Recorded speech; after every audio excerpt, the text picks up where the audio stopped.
This is ZNS Total Sports, brought to you by Fourth Terrace Diagnostic Center.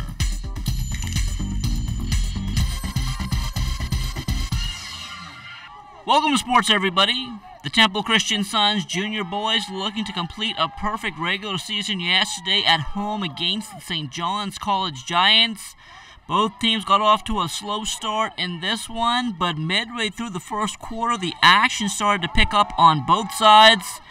Temple Christian would hold a 12-10 lead heading into the second quarter, and from there, both teams went back and forth right up to halftime, with the Suns still leading by 2 at 25-23. St. John's came out hot to start the third quarter and went on an 11-4 run to go up 34-29. Temple Christian would end the quarter on a 6-0 run to take the lead back.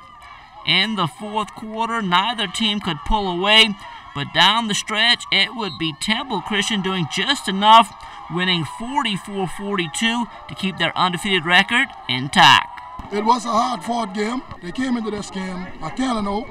We have had a few close games in the regular season, but they have shown again they know how to put it together at the end when it counts. They're 11-0, and we hope that we'll go straight through the championship with this perfect season. Hats off to Temple Christian. They got a really good team, We had a few mental errors, few turnovers, costly turnovers to cost us, but all in all, it was a good game.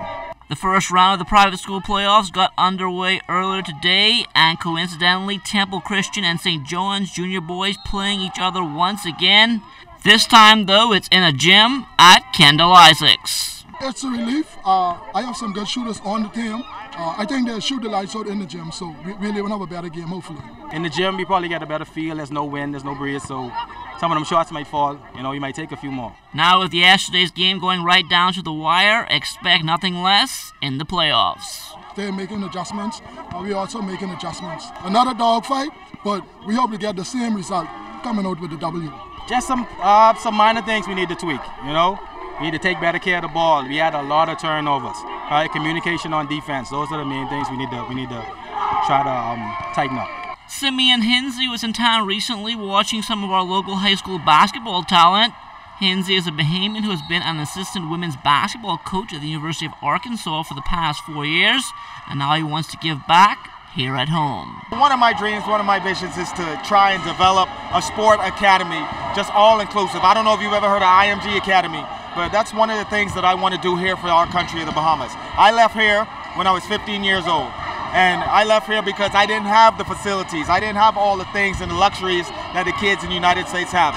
If I didn't leave, I wouldn't have had the opportunity to get a college scholarship, to become a coach at the highest level of college athletics. I wouldn't have had that opportunity. But our kids here, we have the talent here.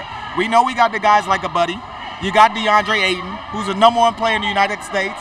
We got the talent here in this country, but we got to do something to help these kids get the opportunity to better themselves. Because the future of our country is the youth. If we can tap into helping the youth develop themselves and help them to be better contributing members to society, you'll see a lot of the things that we're struggling with in this society disappear. The violence, the teen pregnancies, all the societal ills that we're facing is because we're not tapping into developing our youth. We're worrying about things like gambling and different things like that. Sorry to say it, but kids aren't going to the church anymore. So you got to figure out a way to bring the church to the kids. If it's here on a basketball court, then you got to meet them on a basketball court. From the pro basketball ranks last night, a huge game for Jerron Keno Burrows. He had 34 points and 8 rebounds in the Israeli National League for Hapoel Haifa, but that came in a loss to Maccabi Ra'anana. As for our college ballers last night, Bria Forbes finished with 15 points, 6 rebounds, 4 assists, and 2 steals for Lise McRae. They went down to North Greenville 77-61. DANRAD Chicken Knowles had 7 points and 6 rebounds for Houston. They won over Tulane 65-51. Lou Rawls' Tum Tum Nairn was scoreless with 6 assists, 2 rebounds, and 2 steals for Michigan State. They went down to Purdue 84-73.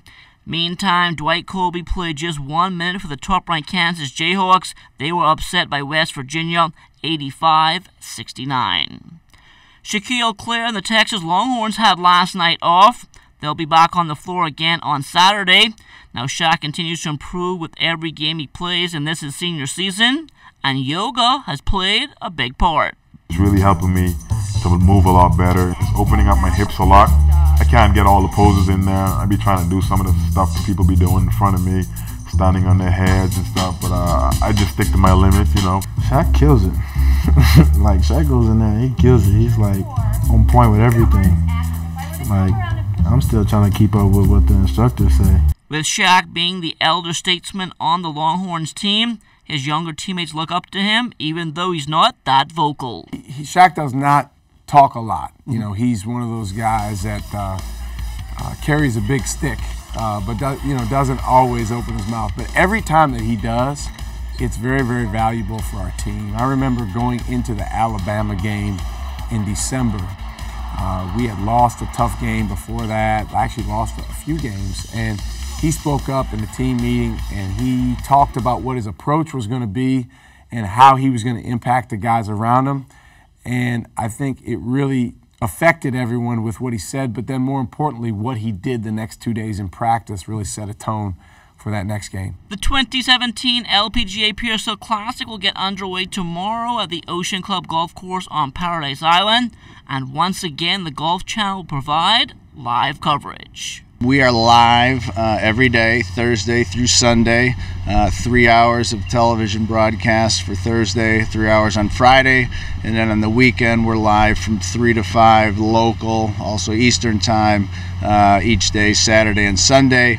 Last year we initiated a fixed wing coverage, and that's just incredible because the views from the airplane of not only New Providence but some of the outer islands and so forth, in and out of commercial breaks and even covering the golf is just incredible. And that will do it for sports. Stay tuned, checking weather still to come.